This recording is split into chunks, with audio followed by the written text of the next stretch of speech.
यह कहानी है एक भिखारी की जो विदेश में रहता था। यह एक ऐसा देश है जहाँ सारा साल कड़ाके की ठंड पड़ती है।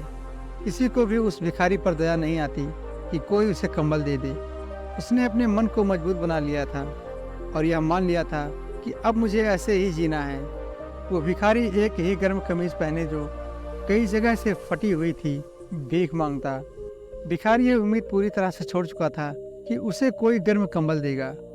मुझे ऐसे ही जीना है, इस तरह का उसके मन में एक विचार समा गया था, जिस वजह से उसने अपने शरीर को सर्दी को झेलने लायक बना लिया था। वो मन से पूरी तरह यही मानता कि ये तो बहुत कम सर्दी है, ये तो कुछ भी नहीं। यही सोच उसके शरीर को सर्दी का कोई खास एहसास नहीं हो पाता।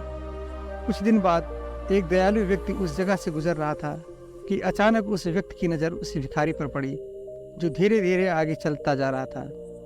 व्यक्ति उस भिखारी के पास जाता है। भिखारी की हालत देख व्यक्ति को बहुत दया आती है और भिखारी से कहता है, आप इतनी ठंड में बिना जैकेट कंबल के जिंदा कैसे हो?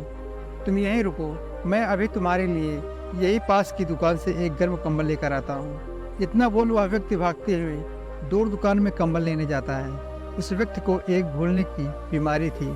जो व्यक्ति कुछ देर के लिए घटनाओं को भूल जाता था।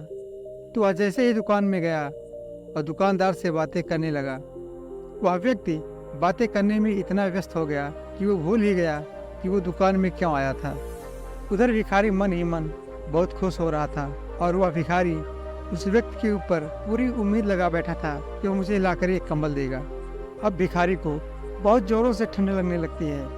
बहुत देर बाद भी जब वो व्यक्ति कंबल लेकर नहीं पहुंचा तो भिखारी का शरीर ठंड नहीं झेल पाया और वो वहीं मर गया। इधर जब घंटों बाद वह व्यक्ति दुकान से बाहर आया तो उसने देखा कि वो भिखारी जमीन पर गिरा पड़ा था। भिखारी के आसपास लोगों की भीड़ जमा थी। तब व्यक्ति को याद आता है कि मैं तो कंबल लेने गया था और व्यक्ति को बहुत अफसोस होता है। इस कहानी से हमें सीख मिलती है कि हमें अपनी ज़िंदगी खुद के दम पर ही जीते रहना चाहिए, ताकि कठिन से कठिन परिस्थितियों में हमारे इरादे हौसले टूटे ना। उम्मीदें इंसान को अंदर से खोखला कर देती है, मन कमज़ोर बना देती है। इसीलिए किसी पर निर्भर नहीं रहना चाहिए। दोस्तों, उम्मीद करता हूँ यह कहानी अच्छी लगी होगी और वीडियो पसंद आई हो तो एक लाइक कीजिएगा। धन्यवाद।